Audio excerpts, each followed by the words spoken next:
అందరికీ నమస్కారం. Welcome to our channel భక్తి మాలికలకు స్వాగతం. శ్రీ సాయి సచ్చరిత్రము 13వ అధ్యాయం. మాయ యొక్క అనంతశక్తి. భీమాజీ పాటిల్, బాలగణపతి సింపి, బాపుసాహెబ్ బూటి, ఆళంది స్వామి, కాకా మహాజని, హార్దా నివాసి, దత్తోపంతు, ఇంకొక 3 వ్యాధులు. మాయ యొక్క అనంతశక్తి. బాబా మాటలు క్లుప్తముగాను, భావగర్భితముగాను, అర్ధపూర్ణముగాను, శక్తివంతముగాను, సమతూకముతోనూ ఉండేటివి. వారు ఎప్పుడు తృప్తిగా నిశ్చింతగా ఉండువారు. బాబా ఇట్లనిరి: నేను పకీరైనప్పటికీ ఇల్లు వాకిలి, భార్య బిడ్డలు తదితర బాధరబందీలేవీ లేకుండా, ఎక్కడికి కదలకుండా ఒకచోట కూర్చొని ఉన్నప్పటికీ తప్పించుకొనలేని మాయ నన్నును బాధించుచున్నది. నేను నన్ను మరచినను ఆమెను మరువలేకున్నాను. ఎల్లప్పుడూ ఆమె నన్ను ఆవహరించుచున్నది. వారి యొక్క ఆ ఆదిమాయ బ్రహ్మాదులనే చికాకు పరచుచుండగా నా వంటి దుర్బలుడైన ఫకీరనగా నేనెంత?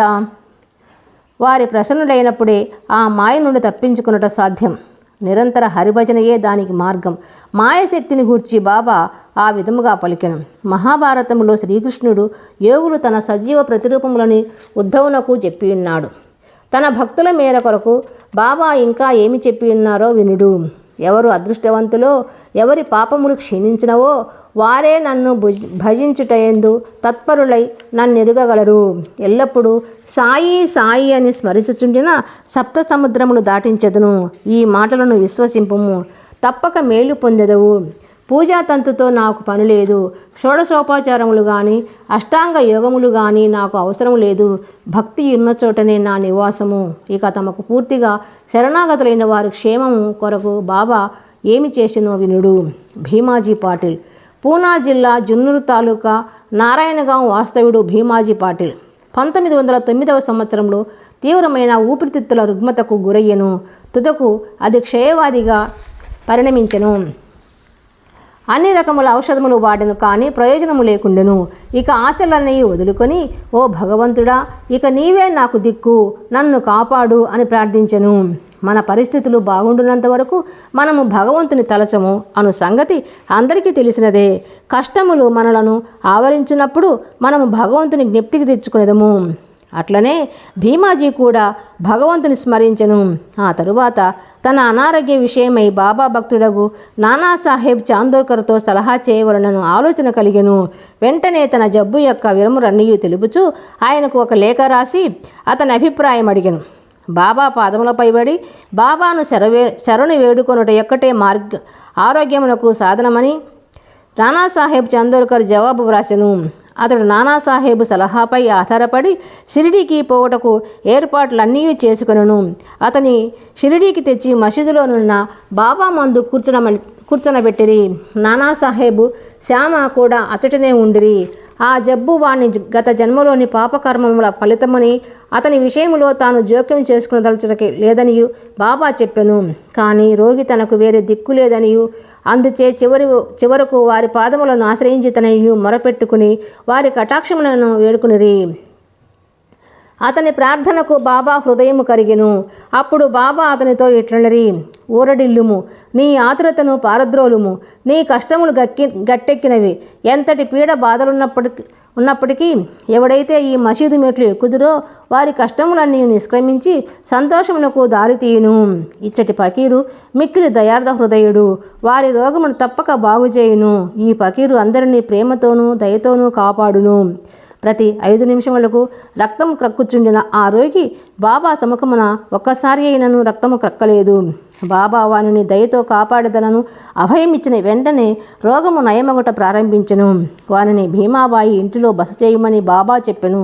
భీమాజీ వంటి రోగికి ఆ ఇల్లు అంత సదుపాయమైనది కానీ ఆరోగ్యకరమైనది కానీ కాదు. కానీ బాబా ఆజ్ఞ జవదాట రాదని అతడు షిరిడిలో ఉండినప్పుడు బాబా అతనికి 2 అనుభవములు వచ్చి వాని రోగమును కుదిర్చెను. మొదటి స్వప్నంలో వాడొక పాఠశాల విద్యార్థిగా పద్యములు కంఠోపాఠం చేయకుండాచే క్లాసు ఉపాధ్యాయుడు దెబ్బలు కొట్టినట్లు కనిపించెను. 2వ స్వప్నంలో వాని ఛాతీపై పెద్ద బండను పైచి క్రిందకు మీదకు త్రోయుటచే మిక్కిలి బాధను అనుభవించెను. స్వప్నములు పడిన ఆ బాధలతో వాని జబ్బు నయమై వాడు ఇంటికి పోయెను. ఆ తరువాత అతడు అప్పుడప్పుడు షిరిడీకి వచ్చుచుండెను. బాబా తనకు చేసిన మేలును జ్ఞప్తి ఎందుంచుకొని బాబా పాదములపై సాష్టాంగ నమస్కారములు చేయుచుండెను. బాబా తన భక్తుల వద్ద నుంచి ఏమీ కాంక్షించడి వారు కారు. వారికి కావలసినది ఏమన్నా భక్తులు తాము పొందిన మేలును జ్ఞప్తి ఎందుంచుకొని అచంచలమైన నమ్మకమును భక్తిను కలిగి ఉండుటయే. మహారాష్ట్ర దేశంలో నెలకొకసారి కానీ పక్షమునకొకసారి కానీ ఇళ్లలో సత్యనారాయణ స్వామి వ్రతము చేయుట సంప్రదాయము. కానీ భీమాజీ పాటిల్ ఆ సత్యనారాయణ వ్రతమునకు బదులుగా క్రొత్తగా సాయి సత్య వ్రతములు తన ఊరు చేరిన వెంటనే ప్రారంభించెను. బాలాగణపతి సింపి. బాలాగణపతి అనేవాడు బాబా భక్తుడు. ఒకసారి అతడు మలేరియా జబ్బుచే మిగుల బాధపడుచుండెను. అన్ని రకముల ఔషధములు కషాయములు పుచ్చుకొనెను. కానీ నిష్ప్రయోజనమయ్యెను. జ్వరము కొంచెమైనా తగ్గలేదు. షిరిడీకి పరిగెత్తెను. బాబా పాదములపై పడెను. బాబా వానికి లక్ష్మీ మందిరము ముందున్న నల్ల కుక్కకు పెరుగన్నము కలిపి పెట్టుమని చెప్పెను. ఆ వింత రోగ నివారణోపాయము ఎట్లు నెరవేర్చవలనో బాలాకు తెలియకుండెను. ఇంటికి పోగా అచ్చట అన్నము పెరుగు సిద్ధముగా ఉండుటక చూచెను. రెంటినీ కలిపి లక్ష్మీ మందిరం వద్దకు తెచ్చెను. అచ్చటక నల్లని కుక్క తోక ఆడించుకొనుచు కనిపించెను. పెరుగన్నము కుక్కకు ముందర పెట్టెను. కుక్క దానిని తినెను. అంతటితో బాలగణపతి మలేరియా జబ్బు శాశ్వతముగా పోయెను. బాపు సాహెబ్ బూటి.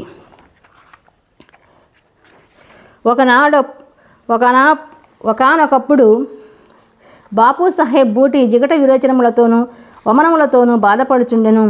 అతని అలమారు నిండా మంచి మంచి మందులు ఉండెను. కానీ అవేమీ గుణమివ్వలేదు. విరేచనముల వలన వమనముల వలన బాపు సాహెబ్ బాగా నిరసించెను. అందుచే బాబా దర్శనమునకై మసీదుకు కూడా పోలేకుండెను.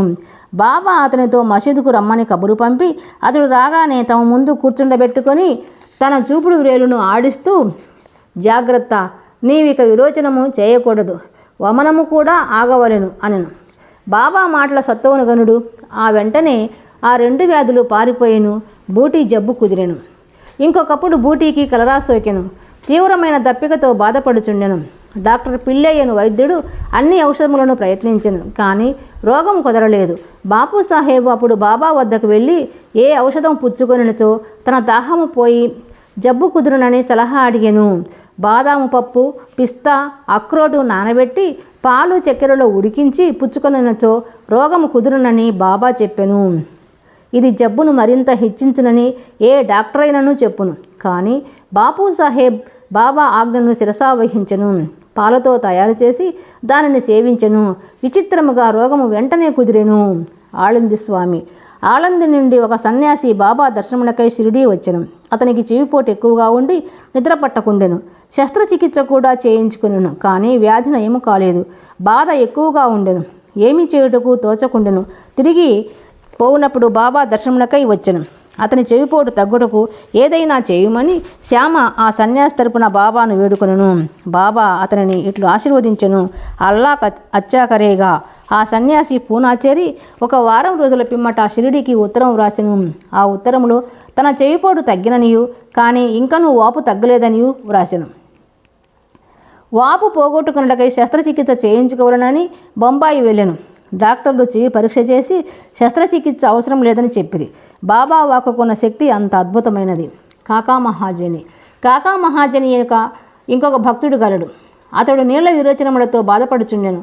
బాబా సేవకు ఆటంకము లేకుండానట్లు ఒక చెంబు నిండా నీళ్లు పోసుకొని దానిని మసీదులో ఒక మూల పెట్టుకొనెను.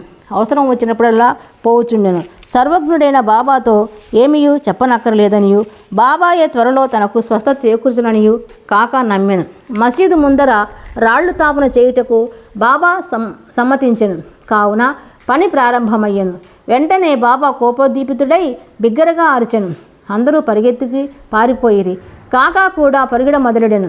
కానీ బాబా అతనిని పట్టుకొని అచ్చట కూర్చుండబెట్టెను. ఈ సందడిలో ఎవరో వేరుశనగ పప్పుతో చిన్న సంచిని అచ్చట విడిచి పారిపోయిరి.